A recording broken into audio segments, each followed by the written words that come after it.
The Manitoba government tabled its 2025 budget, and it has hundreds of millions of dollars set aside to combat the ongoing trade war. Part of that money is in the form of direct supports and loans for businesses and farmers to survive the tariffs. And there's a line in the budget document taking aim at Elon Musk. To explain, CTV's Jeff Keele joins us now live. Jeff, how did Musk make it into Manitoba's budget? Well, he's not necessarily there by name, but the province says the electric vehicle rebate no longer applies to Teslas. Hey folks. The 2025 Manitoba budget has a backup plan in case the trade wars with the U.S. and China drag on. We didn't start this fight, but we are not backing down. We are building up our province. The province added $1.1 billion in emergency funding, including $500 million in direct supports and loans for businesses, farmers, and students.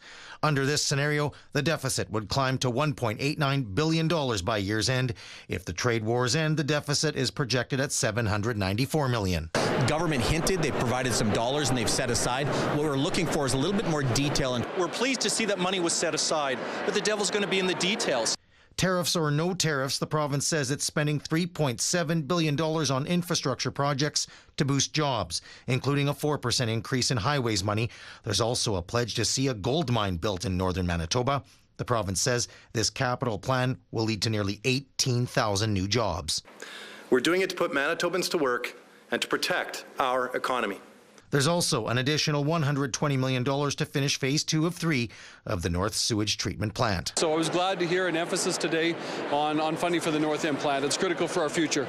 On taxes, there are cuts and hikes. Homeowners will see an additional $100 for the school property tax credit. The payroll tax is being reduced for 875 businesses. The renter's tax credit is going up by $50. The province is freezing income tax bracket thresholds and rates, costing taxpayers $82 million in a full year. And PST is being added to software subscriptions and data storage. The opposition says the tax breaks in the budget don't go far enough. Manitobans, and in particular in the city of Winnipeg, are facing double-digit education property tax increases. On healthcare and other highlights, the morning after pill will be added to the free birth control program. There is funding to protect safe abortion services. $10 a day childcare is being expanded to the summer and holidays. There's a new security rebate for businesses up to $2,500. And the province is eliminating rebates for Teslas and EVs from China. It's part of our government's commitment to be elbows up. The province also says it's ending a contract with a Texas firm that makes provincial park passes. Jeff, with all of this uncertainty, is the province still planning to balance the books in 2 years? Yes, according to Finance Minister Adrian Sell, they are still committed to balancing the budget in 2027. He says they can still invest in things this year to the tune of $25.8 billion that Manitobans need and balance the books. But looking at the deficit projections today, the NDP government has a tall task in front of them. Does it ever? All right, thanks, Jeff. Budget 2025 also includes some relief for restaurants and businesses dealing with crime. The province is launching a $10 million business security rebate program.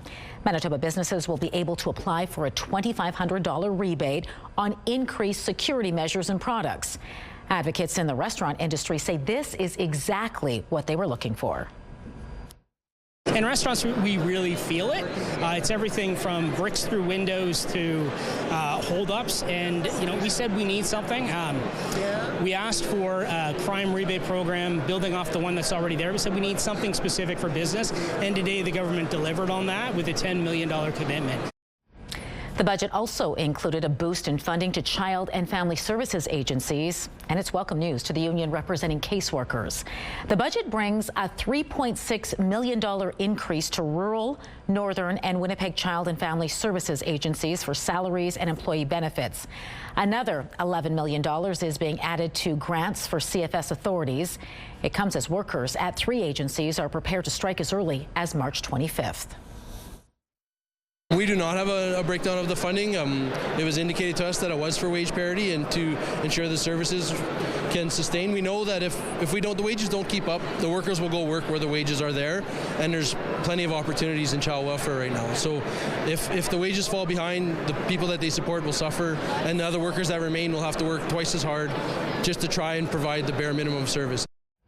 President of the Manitoba Government and General Employees Union says he hopes this new funding will lead to a new deal for workers. For Northern First Nations, Budget 2025 is getting mixed reactions tonight. A lot of that will go to the south, so I was hoping that we'd have more investments in the north. MKO Grand Chief Garrison Setti says he's happy to see some nods to the north in the budget, such as a mobile MRI, which will be traveling between Thompson and the Pas, and a promise of a new gold mine in northern Manitoba to create more jobs. But he says Northern First Nations were hoping to see the province take more action to address health care and homelessness. We're hoping that we can continue to make sure that the housing and the homeless situation in the north is rectified, and I think that there's some concrete steps that were made, but we also know that we have a long way to go before we deal with that homelessness in our north. We have the full details and plenty more reaction to this year's budget up on our website. Just go to ctvnewswinnipeg.ca.